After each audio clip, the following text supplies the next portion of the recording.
Therefore, you try to communicate and you have to ask, read it, don't read only one time. You read it on 2-3 times, this one chapter, then you can understand different things and different time. Then only you have questions. That is the remember always. When you go to the work, when you have a lunch time, don't talk with other people. Read this book. This is the way avoid a lot of problems. The problem solution is to read this book. Meditation, that's why we need help. Because when you talk with somebody, maybe you make 1 or 2 mistakes. Maybe talk with somebody else, and maybe somebody's weakness. Therefore, no benefit to you, no harming to you. Therefore, try to this 8 weeks. If you follow these guidelines, if you follow in this system, then you will avoid most problems. Because most people, what they're doing when they go to the work or somewhere in interval time, they will talk another girl. They will talk a wife, not wife. Sometimes different women. Then, if they find the wife is there, it's a problem. The husband find it, who talk with you, or is another problem. Then you can avoid that 8 weeks when you read it this book. That is one solution is finished. Therefore, try to do your best to do that. And okay, then wow. I will ask you to Well, thank you, Bhante. I don't know how to follow up on that. Thank you, everybody, for coming. It's really nice to see. I know a lot of you, and some of you I don't know. Many of you have been in. How many of you have been in this course? Because we did this course a year ago, something like that. Some of you have been in this one? only one. Oh, okay. Gabriella, that was it? Okay, great. I read it, I think, a few times, but not the beyond this book. Yeah. Okay. Well, super. We've been doing these courses for, I don't know, 6 years or something like that. This is maybe the 20th course we've done, and I really, really enjoy them, and I think they're beneficial for everybody to a great extent. That's why we try to keep the price down and everything, and they're a lot of fun. This one is a little bit different because it's about concentration meditation, something that we don't hear a lot about. Usually our practices are based on mindfulness, and there's a great deal of mindfulness or vipassana meditation involved, and we'll be talking about that quite a bit. But what we're really talking about is jhana, or concentration, and jhana is it's a Pali word based on the Sanskrit word of jai. Like if you're into yoga, you hear about ujjayi breathing. And jai is bringing together, and that's exactly what we're doing. We're bringing some things together, but we're not adding anything to the practice. And I'll explain all that in a little bit here. But the main thing about this type of practice is that we do it that we practice consistently. So how many of, try to be as honest as you can. With, and we all slip up a little bit, but how many of you at this point, before coming in here, practice consistently daily? I mean, with a daily practice. Okay, good. And the reason I ask that is because we do need a great deal of belief in meditation to do this practice. And the people that are meditating daily already have that.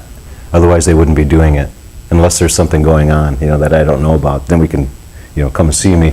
But we need a daily practice, and in that way, we can notice the progress, and it just becomes a habitual thing. And then, because jhana, concentration, there's nothing mystical or strange about it. What we're doing is we're getting into these stages of concentration, and we're able to control them. We're able to rest in them and use them. And that can have a reflection on everything that we do in life. To be able to perfect in some cases, but to establish even a more concentrative mind. And a lot of people don't understand that concentration can be developed. That's the whole thing, and that's what we're talking about here. We don't have to be Buddhist, we don't have to even be religious or even spiritual to do this practice, but normally what happens is there's some kind of a spiritual aspect that comes up because we start realizing insights come up, and we'll talk about insights as well. Basically, there's two reasons people meditate. And just yesterday, somebody asked me why I meditated, and I don't have an automatic response for it. And I was stumped because I had to think about it for a while. But really, there's two reasons why people meditate, and one of them is because of the insight that comes up. That our thoughts become in the background, or they're kind of set aside, and seemingly in between these thoughts is what come up, these insights or these aha moments that we could say. And many of them are very much spiritual content. They're a knowing, they're the truth, the absolute truth. And that's why they're so pronounced and so profound for us when they come up. And the other reason we meditate is because of blissfulness. And in jhana, or concentration practice, this blissfulness comes up naturally because what we're doing, we're setting these things aside as we go. We don't add anything except for maybe some time, to our practice. But what we're doing is letting things go. And the first thing that we let go is the thought. And it might seem kind of strange for some people to hear that because thinking is such a big part of our lives, right? Even when we're sleeping, we're still thinking. But when we practice consistently, have a consistent practice, we notice the thoughts, they're more pronounced. And even, this comes up all the time, that somebody they'll come up to me and say, I tried meditation, they'll say, what do you do? And I say, well, I teach meditation. And first of all, they look at me kind of strange. Then they often say, I've tried meditation, but it doesn't work for me because my mind is too busy. So they gave it one shot, and they noticed that the thoughts are, all over the place, the monkey mind, right? And then they thought, well, this isn't going to work for me, so they put it aside. But what we want to do is prove all those people wrong, and just continually do it. Even when we don't want to do it, we want to sit and do it. Usually the worst meditation is the best meditation. Because if there's something that we're fighting, when these delusions come up or these hindrances come up in the mind, we want to be able to spot them. And then when we practice consistently, we do. We spot these hindrances. We know that we don't have to identify with these things, with the desire, fear, anger, restlessness, worry, doubt, different kinds of fatigue, these kinds of things. When these come up, we don't have to identify with them. We just see them for what they are. Just something that comes and goes, just like waves in the ocean. No big thing. And then we don't get swept away by them. And then when the thoughts set aside, that's when we realize that our true nature is what Buddha called the luminous mind, the clear mind, clarity. In other words, all the junk and all the problems, all the stress that we have, we added. We willfully added it to our lives. How crazy is that, huh? And we blame circumstances or people out there, for all of this stuff. But when we really look at it, when we look at the truth of it, that has nothing to do with anything. What we're doing in meditation, we're going within, we're going inside and seeing why this stuff is there. And we start identifying it really, really clear, particularly when we do these concentration practices. because I'm usually asking people to spend a little bit more time in their practice. And these things come up in the mind. In mindfulness, we take a look at them and we digest them and we tear them apart, and then we eventually come back to the breath, it seems. So in mindfulness, we're a private investigator. We're, in a way, really busy looking at all this stuff coming up. And the Buddha very eloquently set these things up so that they're easy to understand. The 5 hindrances, the 5 things that hinder our practice, the 5 things that hinder our happiness in life, too, ironically. And when these hindrances are set aside, what comes up is that clear mind and blissfulness, happiness. After a while, that is even too much. You know, we get used to this. We get used to everything. We even get used to happiness.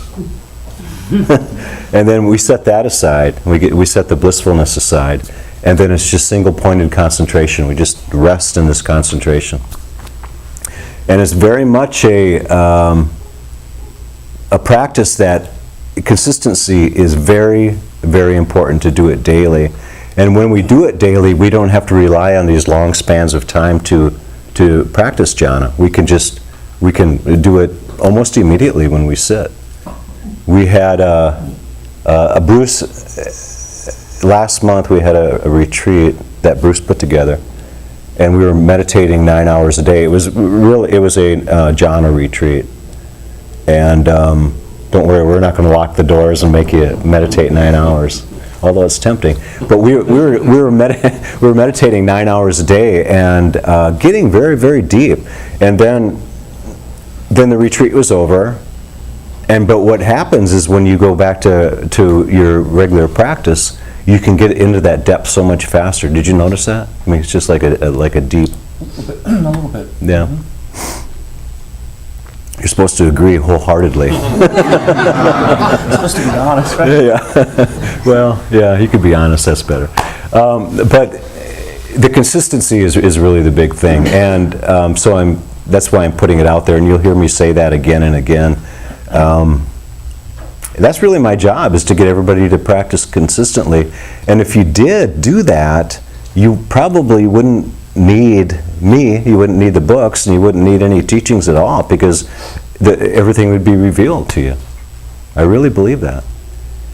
But what we're doing is trying to help you progress a little bit faster, and I'm here to kind of help you understand these levels of concentration, these practices, and the difference between mindfulness and concentration, and here to encourage you and inspire you to practice. What, between those 2 types of meditation, is one better than the other? Do you just kind of alternate 50-50 between the 2? Or? Yeah, that's a good question. It's like, if we look at meditation as a stick, on 2 ends of the stick, every stick has 2 ends, right? Otherwise it's not a stick, it's something else. I don't know what it would be. But on one end is mindfulness, or we could even say awareness, and then the other side is concentration. And in mindfulness, we need both. And in every type of meditation practice, we need concentration. But what we're doing in this particular jhana practice is eliminating these other things and just working with the concentration by itself. Now, to really elaborate on your question, the Buddha had a couple of teachers, and you'll read about this in the book. He had a couple of teachers that he used for the practices of meditation, and at that time, everybody was doing concentration, these practices that we're doing now, because the blissfulness would come up, and people, in a way, were kind of drawn to it, and that was their release. We use computers and TV and all this stuff, but the concentration practices were pretty popular. That's what the teachers were teaching back then. And Buddha found a couple of really good teachers, the best in the area. And he was a seeker, right? And he sought out the best, and he was able to go through the primary 8 stages of jhana. Again and again, he got very, very good at it. So he got the blissfulness, and he was able to see other forms of reality, and maybe even some supernatural powers, which can be brought about by deep states of concentration. But he realized that after he got into these states, he came out of it, and everything was pretty much the same way it was before, except that he had a direct experience of liberation, complete liberation, because there's no thoughts. There's blissfulness that comes up, and the body disappears, the mind disappears pretty much. So what concentration does is points us to the true mind, the natural mind, the mind, the luminous mind, and that is that there's complete liberation is possible. That's what it shows us. So, but Buddha wanted to end his suffering forever. And that's the whole crown of the Buddhist story, is that he wanted suffering to stop forever. He didn't want to just sit in blissfulness and then come out of it and go, oh, here we are again, now what do I do?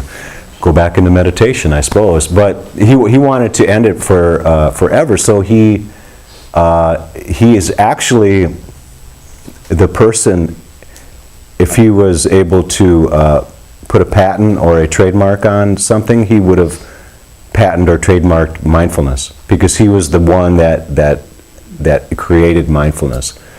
So he took these deep levels of concentration and used mindfulness to penetrate the imperfections of the mind. And in doing so, he went through the body, he went through feelings, mind states, and the Dhamma, or the mind objects, and penetrated all the illusion and was able to wake up. He became enlightened from that process. So concentration, some people think it's very, very important. Some people think that mindfulness is more important. But I would gather to say that there is no reason why a person shouldn't be concentrating and putting their effort and focus on concentration itself, and then see how that concentration can work in their lives and for Vipassana or whatever their practice might be. So what I'm asking you to do, if you have a normal Vipassana mindfulness type of practice, I'm not asking you to throw it out the door, but in certain cases I'm asking you to really set that aside and focus intently, not bearing down, but gently focus on your meditation object. When the mind starts wandering off a little bit, get in the habit of bringing the attention back again and again and again and again. And eventually the mind will stop, it'll give up. And then we're getting someplace. We go from momentary concentration, which is what we're using right now. If I asked you to focus on this bell, or whatever it might be, your attention would go to it, but I could make a strange noise and your attention would go to that noise. So it's momentary concentration. The more intent concentration is access concentration, where our focus is on this all the time, no matter what is happening. It's on this, but it's not exactly glued to it. So we're kind of like a child, where our attention is drawn to something so much that time stops. When's the last time that happened to somebody? Where time, well, unfortunately, it probably happened on the computer for a lot of people. We get drawn into something, and we're just, we're going away at it, and all of a sudden we look at our watch or the clock on the computer, and we realize that we're late, or that 2 hours went by, and where did that time go? It can happen at home, it can happen at work, and the same thing can happen in any type of concentration that we have. But when we get into jhana, that's when these jhana factors come into play, and that's thought, is sustained thought, well, first of all, applied thought, then a sustained thought, joy and blissfulness, and then single-pointed concentration. These 5 factors are the first factors in the first jhana. So even in the first jhana, there's some thought going on. And then eventually that thought subsides, and then we get into deeper and deeper jhana. And again, these states are normal. We all experience them, but we have, most of us, unless we've done this practice, have no control over them at all. And so that's what we're doing, is trying to regain this control, or gain this control over these states. Okay. Yeah. One meditation talk I listened to, I don't know if you agree if this is accurate, but it said it's a law that if you practice sustained mindfulness long enough, concentration always naturally rises as a result. Yeah, yeah. And there's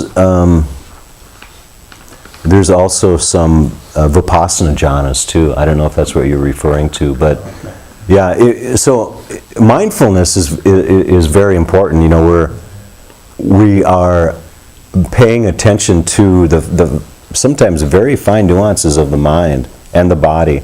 You know, in mindfulness, we start with the body. And we do it habitually. I mean, we sit down and we go, oh, my body feels pretty good. You know, and then that's actually a very basic form of mindfulness, thinking, oh, the body feels good. And then notice that it's in the words. We notice that they're feeling. We have these sensations in the body. And how these sensations feel. Are they pleasant or unpleasant? There's some neutrality there? And then we notice these feelings, and we work with these feelings. And from there, so all of a sudden we're getting into this bridge between the body and the mind, you know, the sensations and the feelings and everything. And then we notice the states. If we want to be mindful right now, we can ask ourselves, what mood or what emotion are we experiencing right now? And then maybe put a word on it. And when we're doing that, we're kind of being an investigator, right? We're kind of going, what is going on right now? You know, I feel excited, I feel happy to be able to share this stuff with you. That personally, some of you might feel energized, some of you might feel lethargic, some of you might feel boredom, or, you know, all sorts of different things that might come up. But when we're questioning ourselves in that way, we're being mindful. And then the other things that, as far as mind, and then there's many, many states. All of this stuff is impermanent. All of it is, if we grasp onto it and want it to stay, or if we want a change of state all the time, you know, like through using food or drugs or TV or something like that, all of these things, we realize that everything is impermanent. So we just watch it rise and fall. And that impermanence by itself is a very, very profound insight, and it's something that we can use in mindfulness.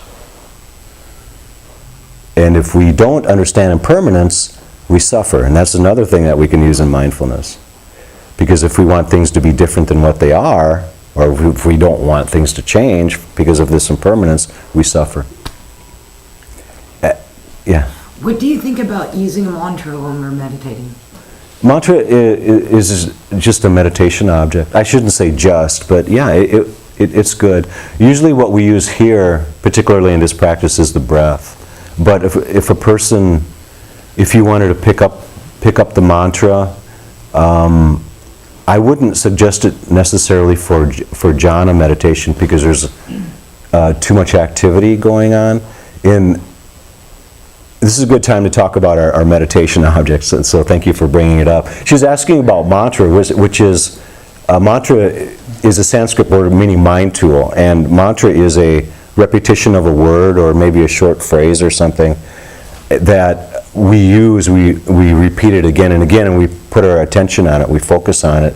And it's another meditation object. A meditation object is what we choose to use as our point of reference or our focus. In this practice, I always refer to the breath, and some people might take that in a different way, but when I say focus on the breath, our attention could come here, it could come here, it could be back in the throat, or it could be a little bit of the movement of the body. But what generally happens is it all collapses into one really, really fine point. And so our attention just rests there, just like a lump of dough. If I would throw a ping pong ball on this floor, it would go all over the place. If I would take a lump of dough and throw it on the floor, it would sit right there. And that's what the mind becomes like. So we find an object that doesn't have much movement.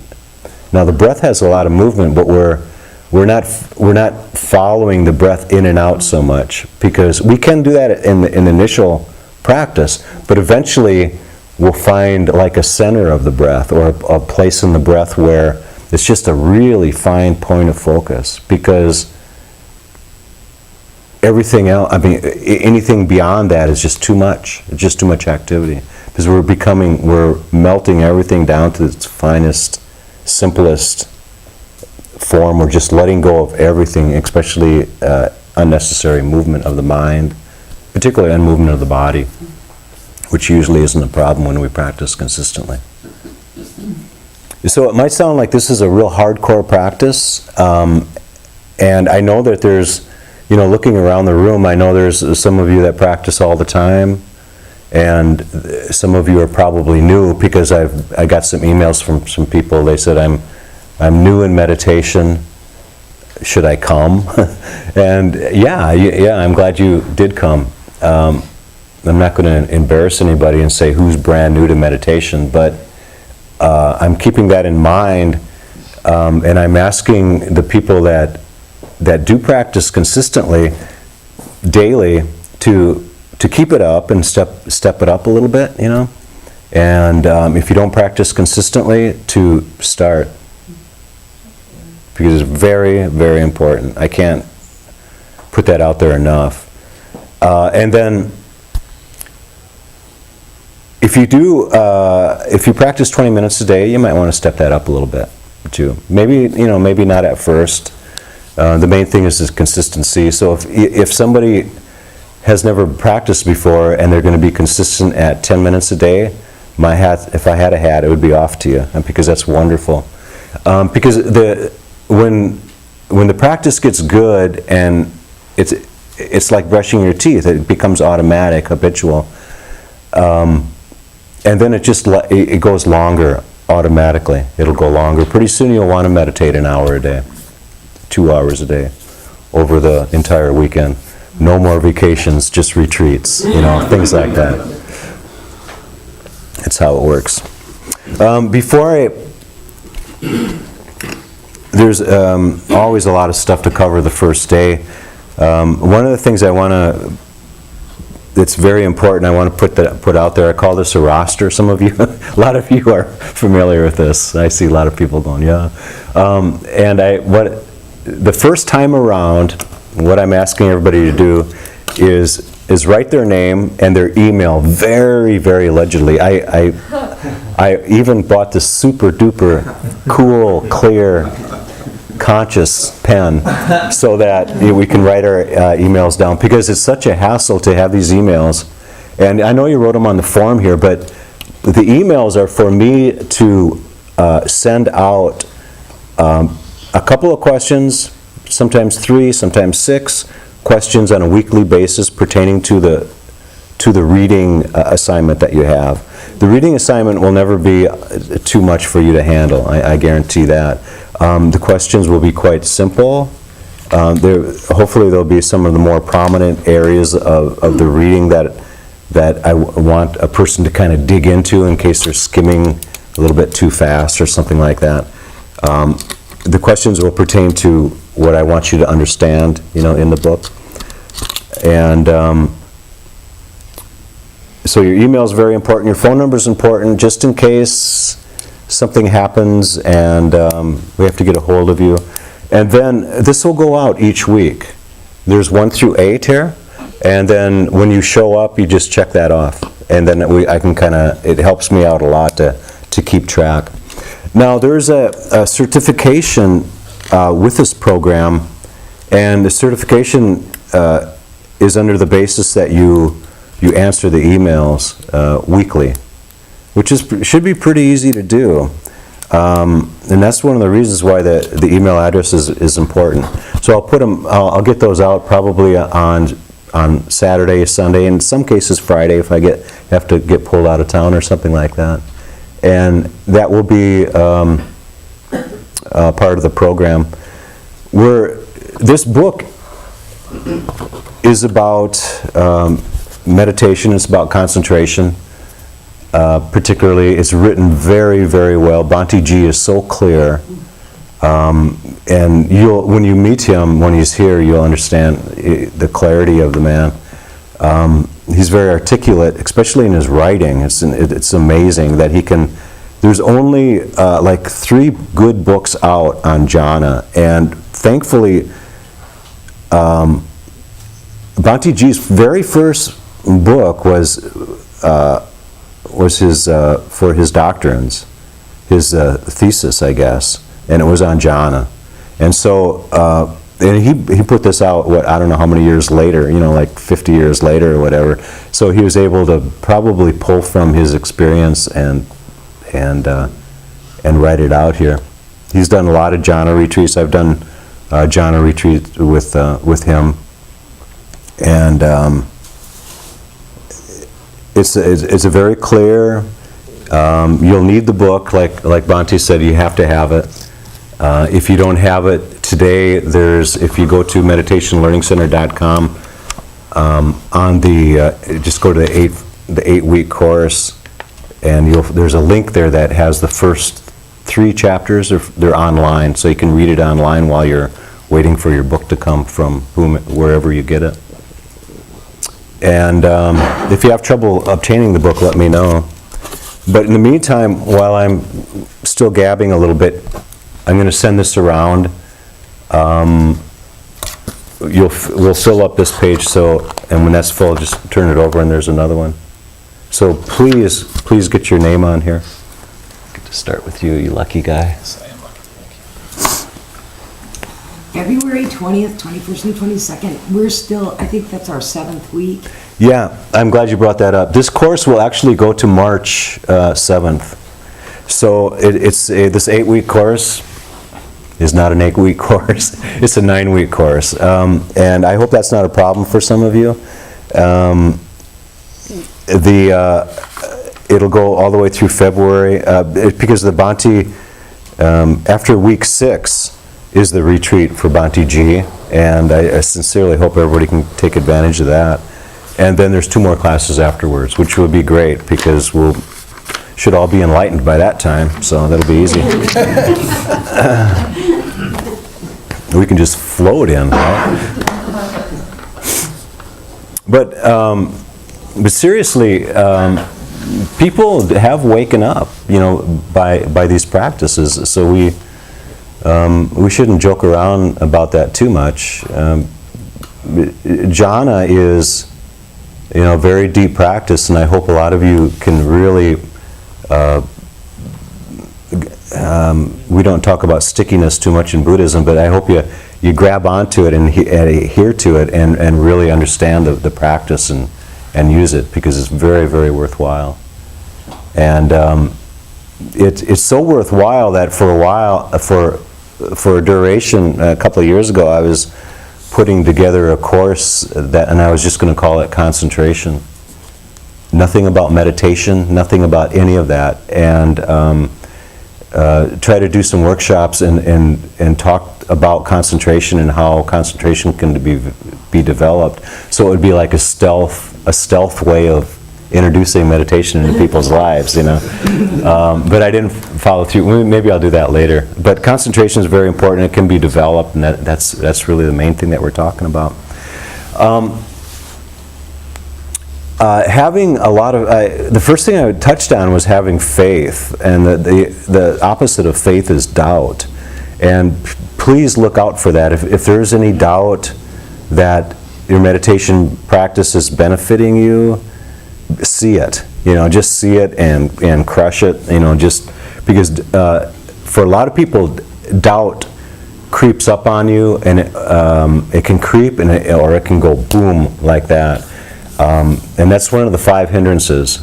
that I invite everybody to really look out for. And it's one of the first things that Bhante talks about in the book.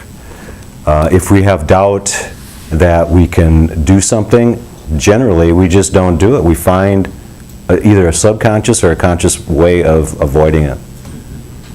And so if you doubt that you can practice every day, ask why that is, you know. And we can brush our teeth every day, and we should be able to meditate every day.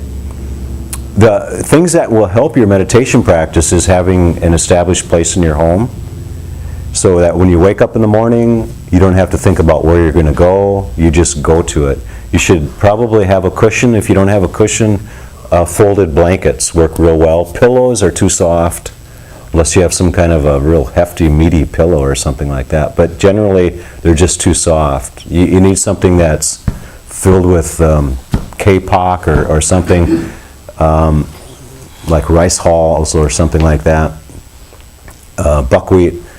Or just take a blanket, a Mexican blanket, you know, the works real well. And we used to use those in yoga studios all the time.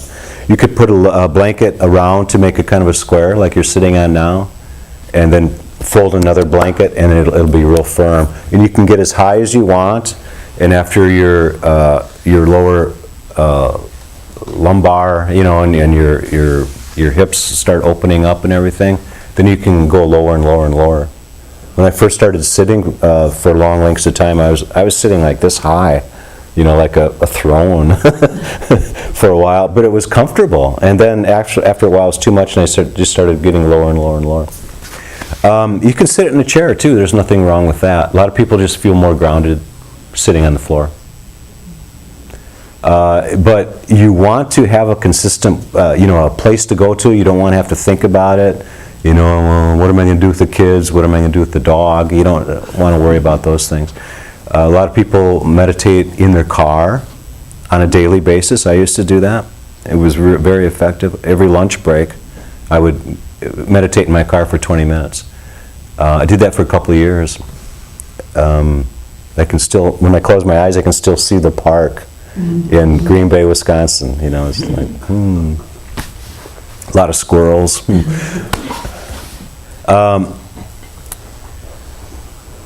But if you wake up, and I just use wake up as an example, but if you think, well, oh, I should be meditating, I got class tomorrow, and and if you think, well, where do I do this meditation at, then something's wrong. You want to be able to go right to your place. And because you could spend 15, 20 minutes looking for a place to meditate, and you could be done with it by that time. So if you don't have a place to meditate, you know, please do. In that meditation area, you might want to have your book. You might want to have a journal that I'll talk about, and it's good, especially to experiment with, is to have a journal and then write down how long you've been meditating and just a few notes about it. And I'll send you a link.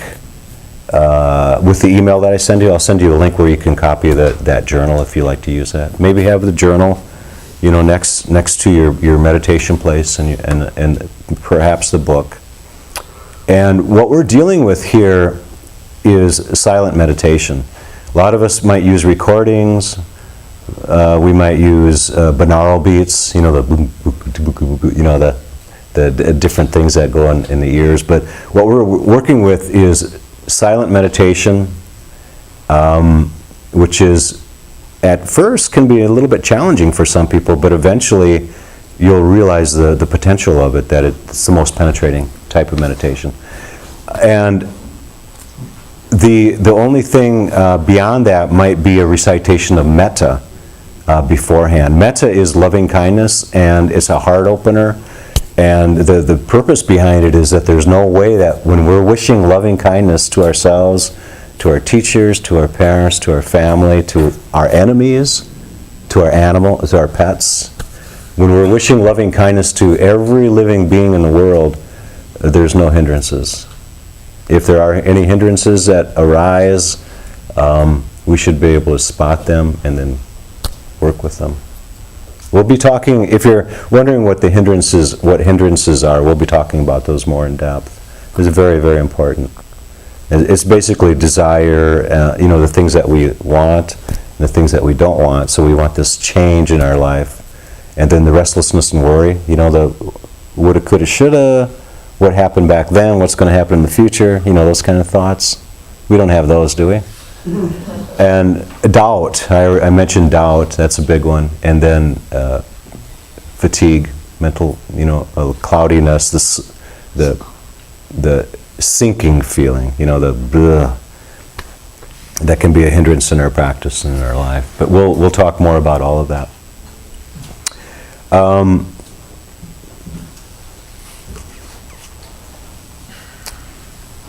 When on the reading assignment, I'll send you an email, if I get that email list back in good order. I'll send you an email reminding you what the reading assignment is. This week it's chapters 1 through 4. So even with the 3 free chapters online, you still need the book, right? So please order it. And the fourth chapter talks about metta. And we'll be covering all these chapters in a little bit more detail next week, and then we'll kind of inch into the following chapters. So when you do your reading assignment, I'll be talking about it before you read it, and I'll be talking about it a little bit after. So we'll be kind of floating in between the assignment and just kind of covering it a little bit on both weeks as we go. So the only thing you really have to worry about is understanding what you're reading. And if you don't understand it, if there's something you don't understand in the reading, please, in your email, when you respond to the questions, the simple questions that I ask you, you ask some questions if you have them. Like what is a nimitta, thing, or something like that. Which is a sign, by the way. We'll talk about that as well. So, in metta practice, it sounds like a prayer, but it isn't. It's an opening of the heart, and it's wishing, as I mentioned, wishing loving kindness to all human beings. We start with ourselves and we work through the process. In the book, there's, maybe 10 different ways of practicing metta. I have my own method that I use. A lot of times in the West, we use it as a closure for a meditation, but Bhante Ji, and traditionally it's used at the beginning of a meditation practice. Because what happens when we especially if we meditate at night, we're running around, we go, oh, okay, this is my meditation time. We sit down and we notice the busyness of the mind. If we give the mind something very easy to do, and then it's a signal for the body and the mind to get into this habitual practice. It's supposed to be a habitual practice that we do. So it sounds like it might be a ritual or something like that. In a way it is, but it's very, very useful. And if we internalize the words of the metta, we can just read it and eventually memorize it. It'll really help our practice. And we can turn that metta into something that's very wonderful in our lives. And we can even wish loving kindness to the people at the Circle K store, for example. A friend of mine felt this deep loving kindness and compassion for a tree and just started crying, these kind of things that can, crying happy tears, these kind of things can come up when we have these kind of practices. So what I would like to do, we have 15 minutes left. I would like to get a meditation in, since this is a meditation class, and I'll recite the metta meditation that I use, and then instead of having the silence that we would normally have, I'm going to kind of guide us into what we want to focus on, which is the breath. I'll guide us into what might be your typical daily practice, okay? So this is kind of a shorter version of how your practice should be at your house or wherever you're going to be, maybe in your car. So please make yourself comfortable.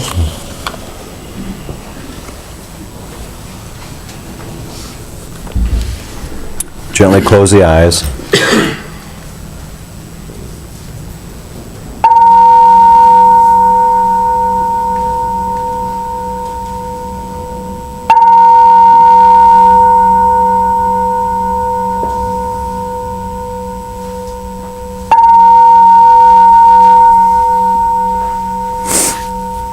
please internalize these words and think in terms of, I guess it would be first person, where you are reciting these and saying this to yourself.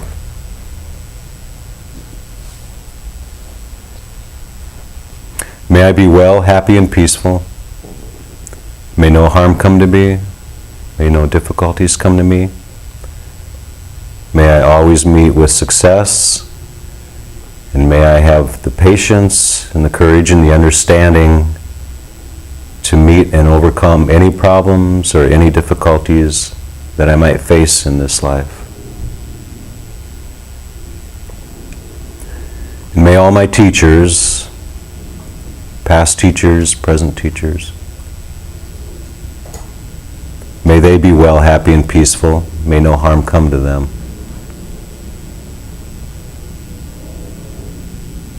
May they be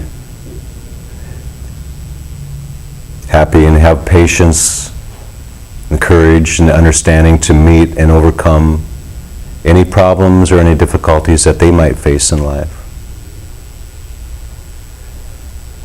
And may my parents, whether they're alive or dead, may my parents be well, happy, and peaceful. May no harm come to them, and may no difficulties come to them.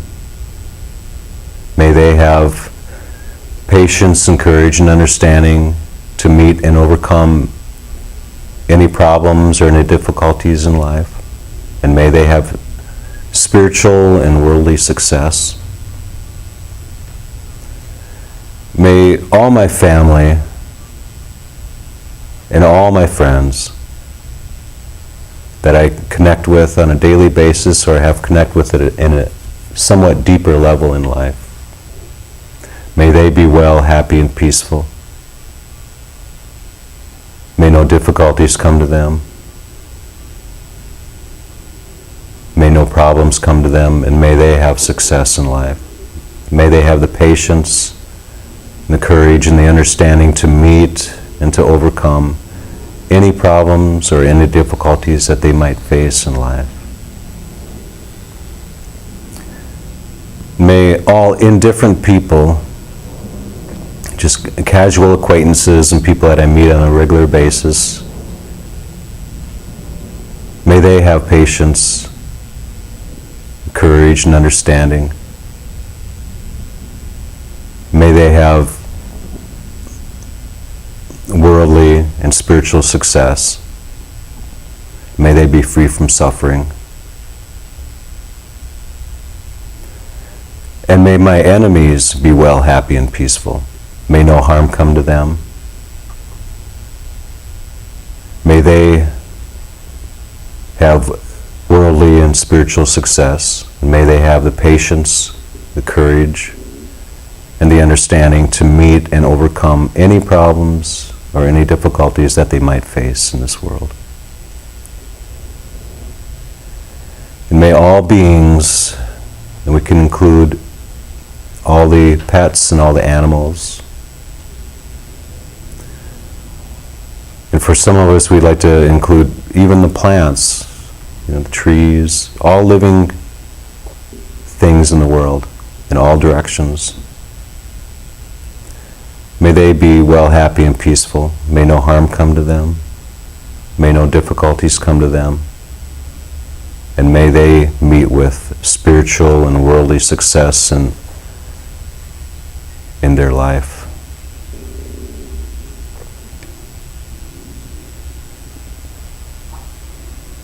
When this practice is done correctly, they're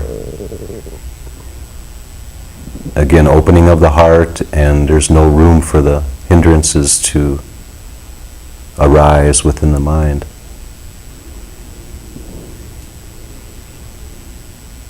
It instills loving kindness and compassion.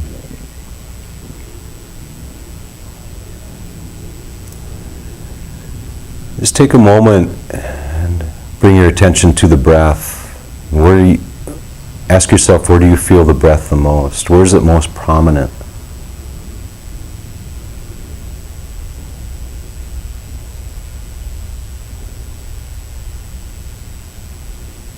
Do you feel it At the tip of the nose, maybe on the upper lip. Do you feel the air as it comes in and as it leaves? Do you feel it around the nostrils? Maybe inside the sinuses?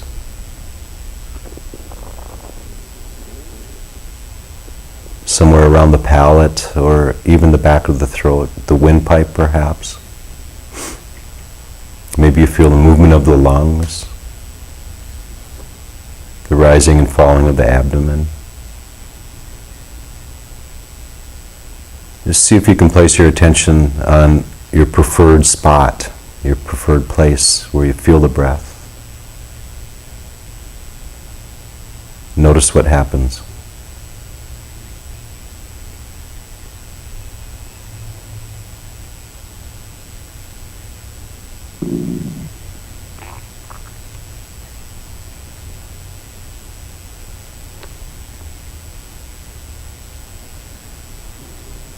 Notice that when this is done correctly, there's no more stress. Everything is fine. And by correctly, I mean that we are in complete focus, complete concentration of something as simple, perhaps even boring, as the breath.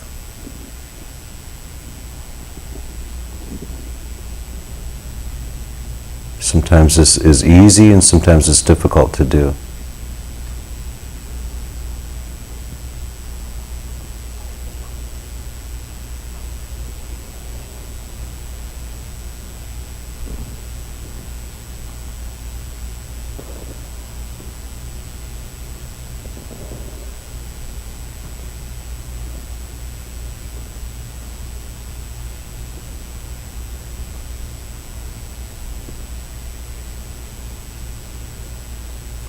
So this is meditation, relaxing the body, focusing on the breath.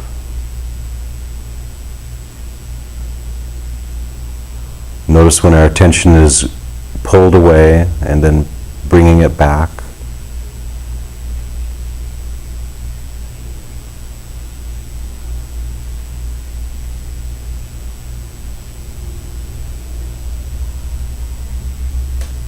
Practice gets easier and easier. The mind and the thoughts become settled and placed into the background.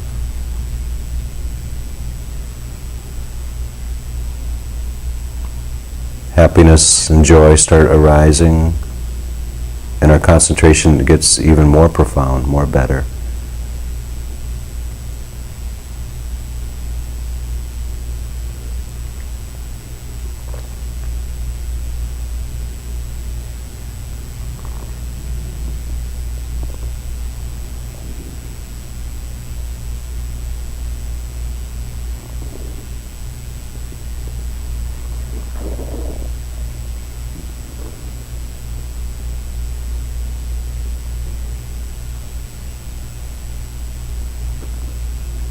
You might notice things that come up, sensation or a pain, or a troublesome feeling in the body. You can just set it aside and come back to the breath. A thought might come up of the past or the future.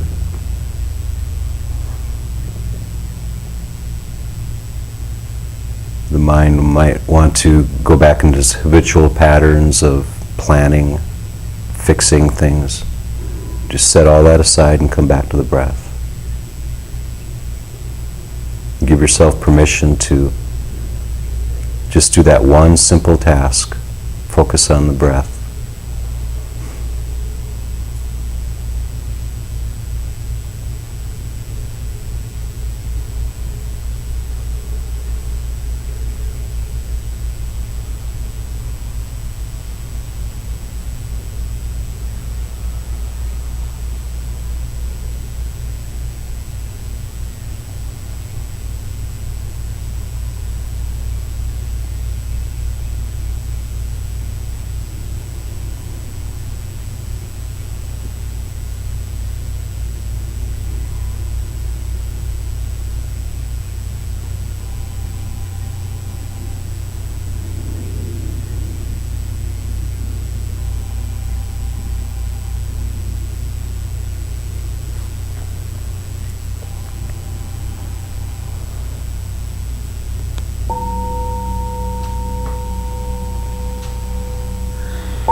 Thank you.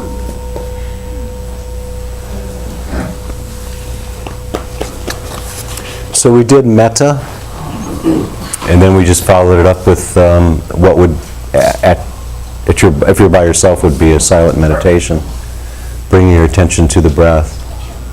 It couldn't be simpler.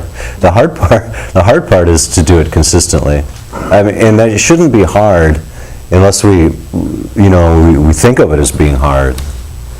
Otherwise, it can be a very, very much a part of our daily life, and it should be. What will happen is that, let's say if you were on a jhana retreat, for example, you would practice and practice and practice, and you would go into these different levels, and you'd come back to me and report, these different things that are happening. And I would say, no, you're not there yet, go practice more. Or I would say, I would ask you questions like, does it feel like you're staying with your object for a long length of time without any effort? Where are the thoughts? What kind of thoughts come up? And within these questions, determine that the thoughts are not there. Usually a person will say, it's kind of like I'll say, don't worry about the thoughts, and the person that has touched on jhana will say, what thoughts? There are no thoughts. That kind of thing.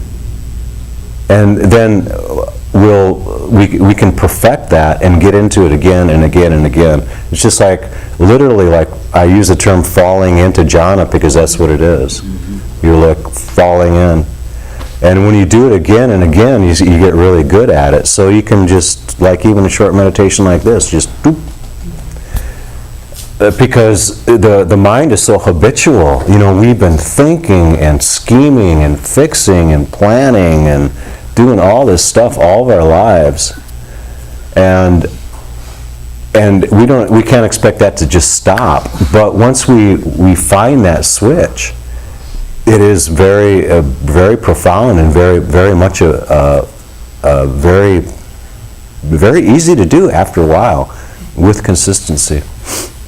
Guess that's it. If you have any questions, let me know. If you need my email address is shane@meditationlearningcenter.com. This place is called the Arizona International Buddhist Meditation Center. That's one place, and then my place is the Meditation Learning Center. So there's two different, and some people get that confused. So shane@meditationlearningcenter.com. But you'll receive an email from me anyway, and then you'll have my email address. Okay. Thank you. Thank you very much, everybody. Thank you.